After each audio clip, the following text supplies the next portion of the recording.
Olá! Quando estamos na reta final dos estudos, é importante decorar algumas regras e fórmulas que nos ajudarão na hora da prova.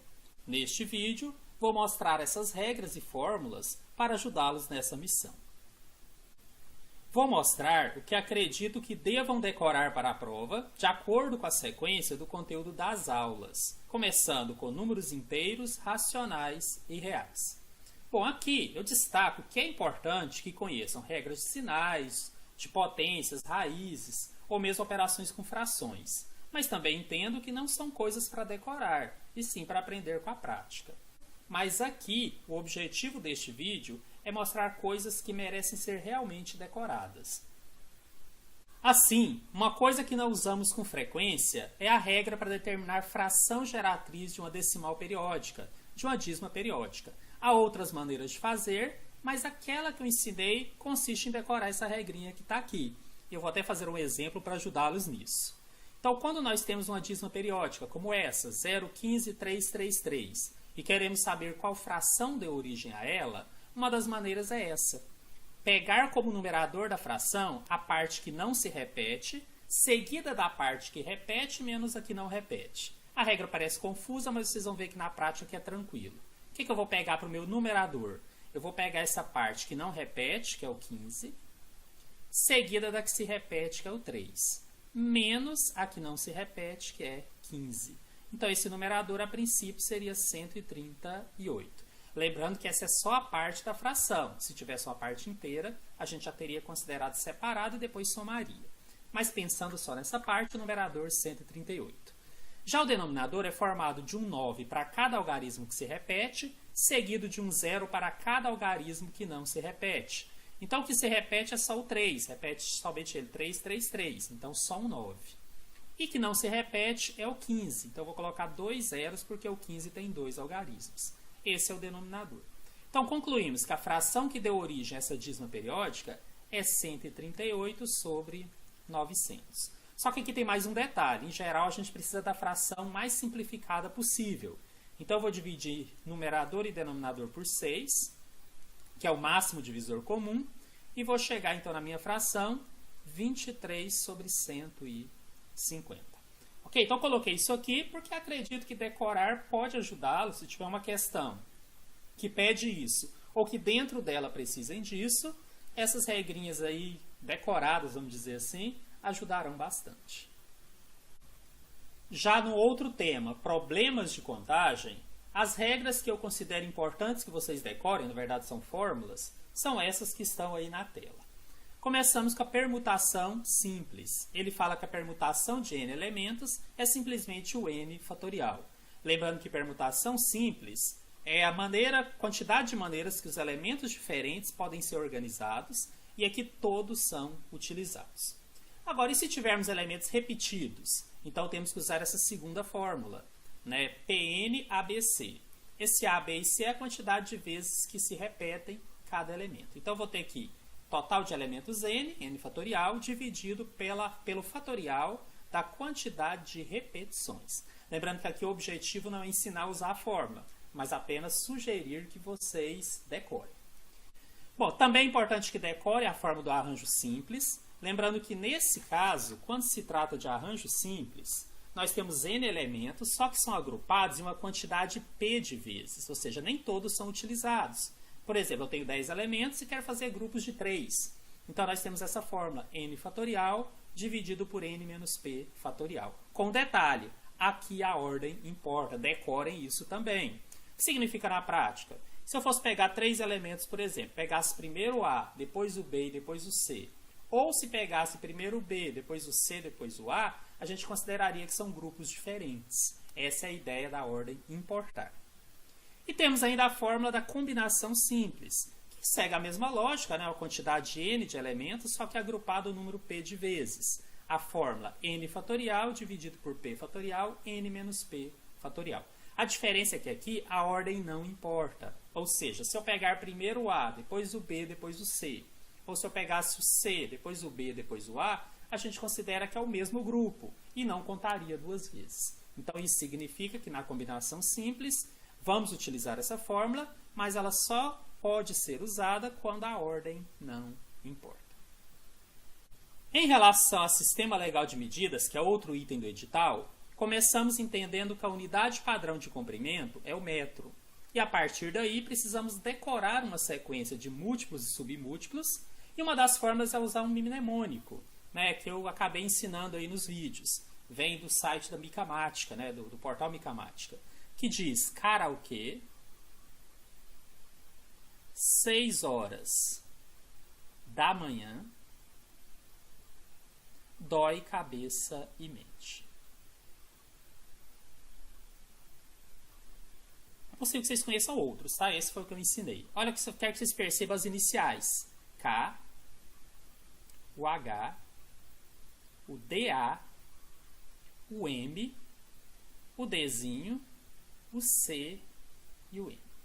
E aí, como a unidade padrão é o metro, você acrescenta um Mzinho, exceto nesse M do meio aqui. E aí vocês vão ver que vai dar exatamente essa tabela que está aqui embaixo. Quilômetro, hectômetro, decâmetro, metro, decímetro, centímetro e milímetro. E aí vocês podem utilizar isso para fazer transformações, por exemplo. Destaco que aqui no canal você tem vídeos, né, ensinando a fazer essas transformações ou resolvendo os probleminhas onde isso é necessário. Bom, o mais interessante é que essa sequência pode ser usada para transformar também outros tipos de unidade, como unidades de massa, por exemplo. Né, se a gente pensar a unidade de massa, que embora o sistema internacional seja quilograma, mas colocando o grama ali no meio, eu posso usar karaokê, 6 horas da manhã, dói cabeça e mente. E acrescentar um Gzinho. O único detalhe aqui é que eu tiro esse M do meio e coloco o G.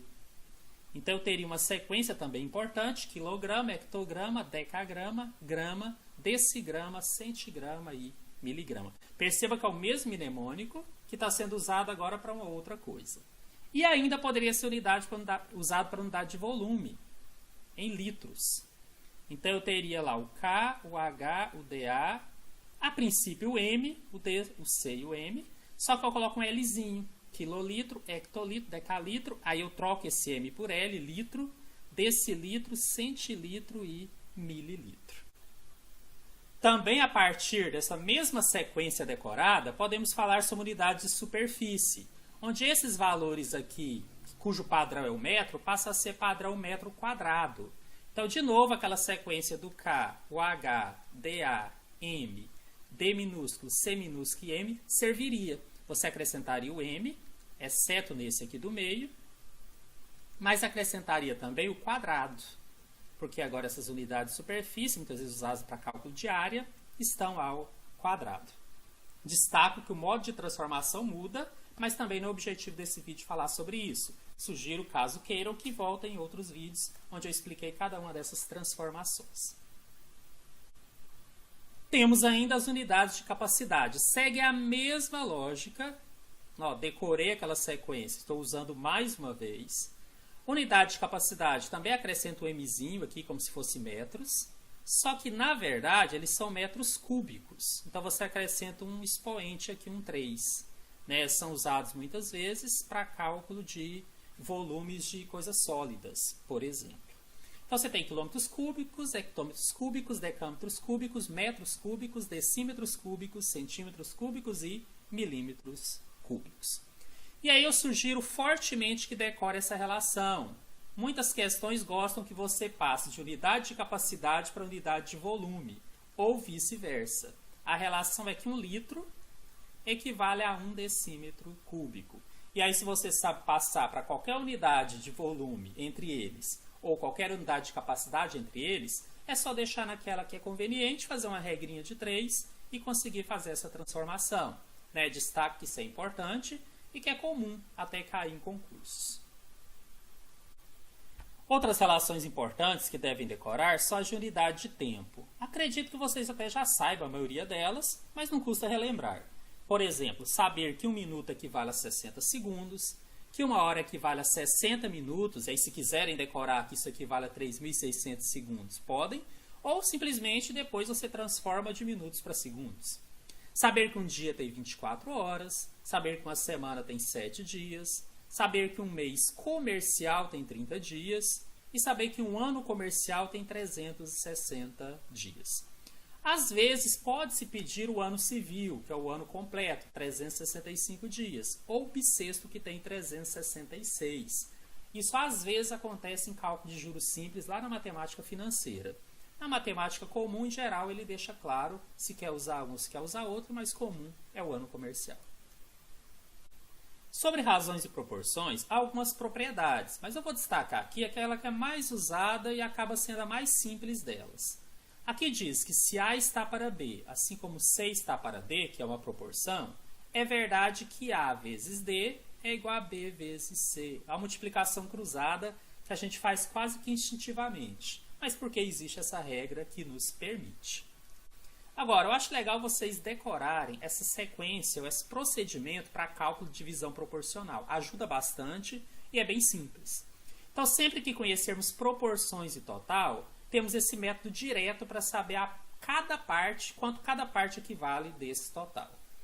Então, eu vou mostrar com um exemplo. Tá? Suponha que eu quero pegar o valor 320 e dividir em partes proporcionais a 3, 5 e 8. E ele fala que primeiro você vai fazer a soma das partes da proporção. Então, eu vou somar 3 mais 5 mais 8, que vai dar 16.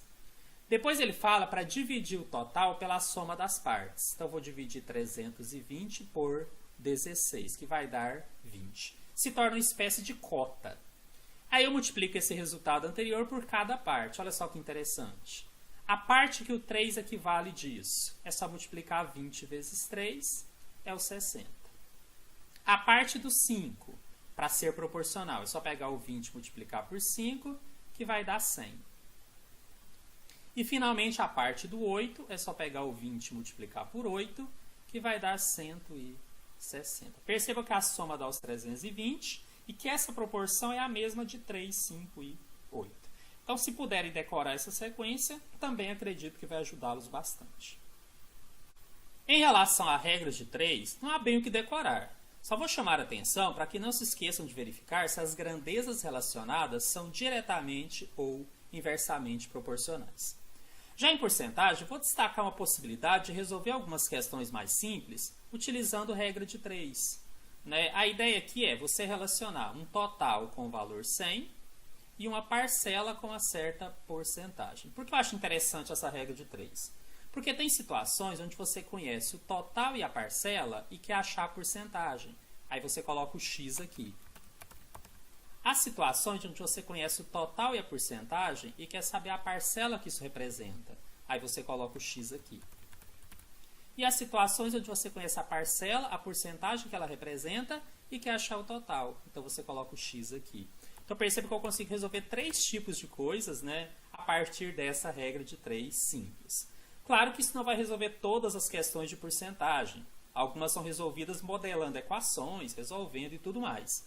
Mas em algumas possíveis questões mais simples ou em parte de algumas questões, saber isso daqui pode ajudar. Então, uma sugestão é que vocês decorem essa relação e possam utilizar para resolver alguns casos de porcentagem. Em lógica proposicional, temos o maior número de regras de todo o conteúdo. Tentei resumir todas elas aqui para vocês. Começando com os operadores lógicos. Então, nós temos aqui o conectivo E, também conhecido como conjunção. Primeiro, eu tenho que entender que o símbolo dele é esse espécie circunflexo.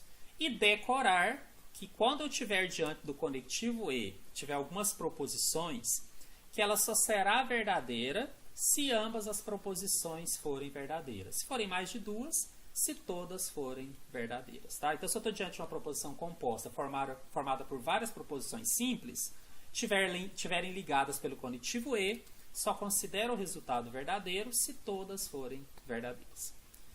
Temos ainda o conectivo OU, também conhecido como disjunção, representado aqui pelo símbolo invertido da conjunção, como se fosse circunflexo voltado para cima, ou parecendo um Vzinho.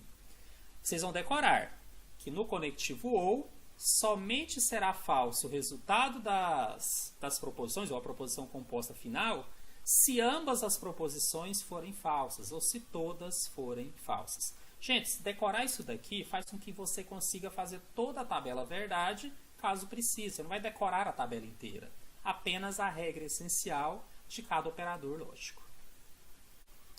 Temos ainda o conectivo OU exclusivo, ou disjunção exclusiva, representado por esse símbolozinho do OU com um tracinho embaixo. ela só é verdadeira se uma for verdadeira e outra for falsa. Temos o conectivo se, então, ou condicional, que é uma setinha. Só será falsa quando a primeira for verdadeira e a segunda for falsa. Gente, a que as bancas mais gostam é essa que tem a utilização da condicional. Não estou dizendo que vai cair, não estou dizendo que as outras não são importantes, mas destaco, né, que a grande quantidade de questões envolve esse conectivo se, então. Então decorem, só será falso o resultado se a primeira for verdadeira e a segunda for falsa. Temos ainda o conectivo se e somente se, conhecida como bicondicional, né, essa setinha para os dois lados. Ela só será verdadeira quando P e Q forem iguais, né, gente? Eu estou imaginando aqui um P e um Q aqui do lado, tá? Duas proposições simples ligadas pelo se e somente se. Também está no edital, eu acho que é importante que decore, o que significa uma tautologia. É aquela proposição que é sempre verdadeira, independente dos valores lógicos das proposições componentes. Ah, isso é teórico, mas como eu vou fazer isso na prática? Aparecer um exercício, se sugerir ou perguntar se é tautologia, faça a tabela verdade. Se em todas as possibilidades der verdadeiro, você conclui que sim, ela é uma tautologia. Muito cobrado pelas bancas e muitas vezes exercícios que são resolvidos só sabendo a regra estão relacionados a equivalências e a negações. Vou falar sobre as duas coisas. São algumas regras que nós precisamos decorar. E aí eu tentei facilitar colocando aqui em termos de texto, que às vezes fica mais fácil. Por exemplo, eu tenho aqui um P implica que, né, aquela relação da condicional. Eu posso encontrar uma expressão equivalente a ela, ou seja, que tem a mesma tabela verdade, se eu trocar os termos da condicional de posição, então eu coloquei primeiro o Q e depois o P, e negar ambos os termos. Chegamos nessa expressão. Se P implica Q, então não Q implica não P. Tentei decorar, ou pela fórmula ou pelo texto. Também temos outra equivalência da condicional, né? O P implica Q igual. Se eu negar o primeiro termo, aí eu não vou trocar eles de lado, vou negar o primeiro e simplesmente trocar o implica pelo ou. Então, se P implica Q, o não P ou Q tem a mesma tabela verdade. E o contrário, se eu tiver o ou, eu transformo numa condicional, P ou Q, simplesmente negando o primeiro e trocando o ou pelo símbolo de implica. Como falei, as bancas também gostam de colocar questões onde pergunta o que é a negação daquela proposição composta que está sendo dita no enunciado. Então, podemos decorar algumas regrinhas. A negação do e consiste em você negar tanto a primeira parte quanto a segunda e trocar o e pelo ou. E o contrário também é verdade. Se eu quero negar o resultado de uma expressão que tem o ou, basta negar cada uma delas e trocar o ou pelo e. Bom, e o da condicional, que as bancas mais gostam? Se eu quero negar um P implica Q, eu vou manter a primeira, vou negar a segunda e vou trocar o implica pelo e. E aqui eu não vou demonstrar o porquê, poderia, mas não é o objetivo. Aqui a ideia são regras importantes que seria legal que vocês conseguissem decorar para a prova.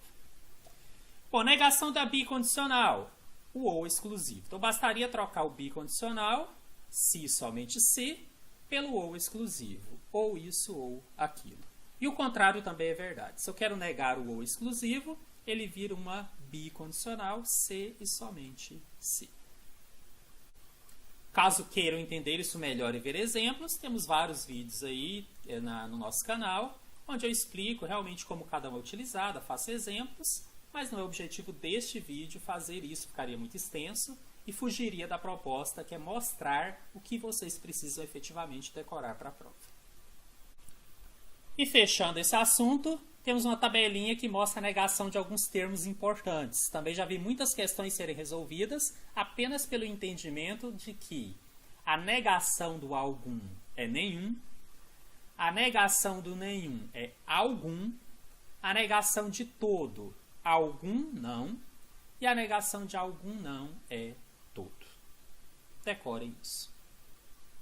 Sobre conjuntos, destaco a importância de conhecer as operações, união, interseção, diferença, complementação, e também a determinação do número de elementos de um conjunto. mas não vejo como algo a ser decorado para a prova, e sim entendido. Então, por isso é que não vou colocar isso aqui nesse momento. Já sobre funções, vou sugerir que dentro das funções polinomiais, dê um destaque para a fórmula de Bhaskara. Ou seja, na função polinomial do segundo grau, é possível que vocês precisem encontrar as raízes ou zeros da função. E aí você transforma essa função do segundo grau numa equação do segundo grau, e a fórmula mais tradicional para resolver é realmente a famosa fórmula de Bhaskara, que também acho que a maioria de vocês já conheça. Delta é b² menos 4ac, e x é menos b mais ou menos raiz de delta sobre 2a. Então, ela está aqui porque também é uma fórmula que precisa ser decorada para o dia da prova. Não há regras ou fórmulas para decorar em funções exponenciais, mas para resolver problemas envolvendo equações ou funções logarítmicas, devemos saber as principais propriedades de logaritmo. Então, decorem. O logaritmo da multiplicação de termos numa base qualquer é a soma dos logaritmos. Então, se eu quero o logaritmo de b vezes c na base A, é o logaritmo de b na base A somado com o logaritmo de c na base A. O logaritmo da divisão b sobre c é a diferença dos logaritmos, ou seja, o logaritmo de b sobre c numa base A é o logaritmo de b na base A menos o logaritmo de c na base A. Temos ainda a regra que tem uma potência. Se eu quero o logaritmo de um termo que está elevado a um determinado valor, esse valor eu desço, então vira um m vezes, e aí o que resta é o logaritmo de b na base A. Bem importante, né? Tem muitas questões que precisam disso na sua resolução. E finalmente temos uma regrinha aqui de mudança de base. Se eu quero saber o logaritmo de b na base A e não tenho acesso, eu posso fazer o logaritmo de b numa outra base qualquer que eu tenha, no caso eu escolhi aqui o c, e dividir pelo logaritmo da antiga base, também nessa base nova que nós escolhemos. Então ficou assim, logaritmo de b na base A é o logaritmo de b na base c dividido pelo logaritmo de A na base c. São regras também que considero que vocês devam saber. Sobre matrizes e determinantes, embora já técnicas importantes, não considero que sejam fórmulas ou coisas que vocês vão decorar aqui na semana da prova. São coisas que você vai treinando e vai resolvendo com o tempo. Como, por exemplo, resolver determinante de matriz 2×2, 3×3. Né? Então é legal que vocês conheçam. Temos vídeos sobre isso. Mas se for realmente para decorar algo aqui na semana ou próximo da prova, o que eu poderia sugerir aqui é dentro de sistemas lineares. Poderiam decorar a regra de Cramer. É claro que decorar sem saber usar não resolve muito. O que é a ideia da regra de Cramer? Se eu tenho um sistema com 3 equações e 3 incógnitas, por exemplo, y, x, y e z, eu posso fazer um determinante só com os coeficientes das 3 equações, vou chamar de matriz D, né, o determinante D dessa matriz. Aí eu vou substituir a coluna dos coeficientes do x pelos termos independentes, costuma estar do outro lado da igualdade. E aí vou fazer o determinante, vou achar um dx. A divisão entre eles me dá o x. Faça a mesma coisa para achar o y e faça a mesma coisa para achar o z. Então aqui são formulazinhas sobre resolução de sistemas por regra de Cramer. E fechamos, né, todo o conteúdo do edital falando sobre sequências, progressões aritméticas e progressões geométricas. Né, temos sim aqui algumas fórmulas que vale a pena decorar. É importante até que decorem. Vamos começar falando da PA, progressão aritmética. Vou sugerir que comece decorando a fórmula do termo geral de uma PA. Lembrando que PA é quando você tem a diferença entre um termo e o anterior, ou qualquer termo e o anterior, sempre constante. E essa constante chamamos de razão. Então nós podemos, por exemplo, encontrar um termo qualquer de uma PA, conhecendo o primeiro valor, qual a posição desse termo que eu quero e a razão. Mas por que é interessante decorar a fórmula? Porque ela pode ser usada de várias maneiras. Se eu conheço um determinado termo, a posição que ele ocupe o primeiro, eu acho a razão. Se eu conheço um termo qualquer, a posição que ele ocupe a razão, eu acho o primeiro. E isso dá possibilidades de resolver muitas coisas. Então essa fórmula, AN igual a 1 mais N menos 1 vezes R, é uma fórmula que merece ser decorada para a prova. Termo geral da PA. E temos ainda a possibilidade de precisar da soma dos termos de uma PA. Eu quero saber, por exemplo, qual é o valor da soma dos 10 primeiros termos de uma certa PA. Então, a fórmula fala que a soma desses N elementos é a soma do primeiro com o último, multiplicado pela quantidade que está nessa soma, dividido por 2. Podemos também ter uma PG, ou progressão geométrica, aquela em que a divisão entre um termo qualquer e o anterior é sempre constante e chamamos de razão. Fórmula do termo geral. Um termo qualquer AN de uma PG é o primeiro termo multiplicado pela razão elevado à posição desse termo menos 1. Mesma coisa que eu falei para PA. Dá para resolver muitas coisas, né? Dependendo das informações que eu tenho. Em geral, essa fórmula nos ajuda bastante em exercícios envolvendo PG. Há ainda a possibilidade de precisarmos da soma dos termos de uma PG finita. A fórmula é soma dos n termos, é o primeiro, vezes a razão elevada à quantidade de termos, menos 1, dividido por razão menos 1. Essa forma tem uma variação. Ela também pode ser entendida como sendo o último termo vezes a razão menos o primeiro termo, dividido por Q menos 1. Bom, gente, aqui nós temos uma observação, só um detalhe, porque se o Q for 1, aqui iria zerar o denominador e a fórmula não teria resolução. Então, a soma passa a ser apenas n vezes a.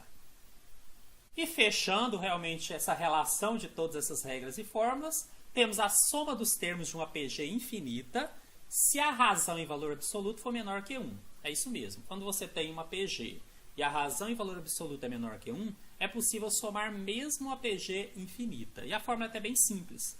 É o primeiro termo dividido por 1 menos a razão.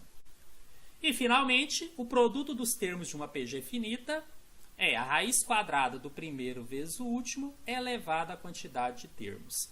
Esse resultado pode ser um resultado positivo ou um resultado negativo.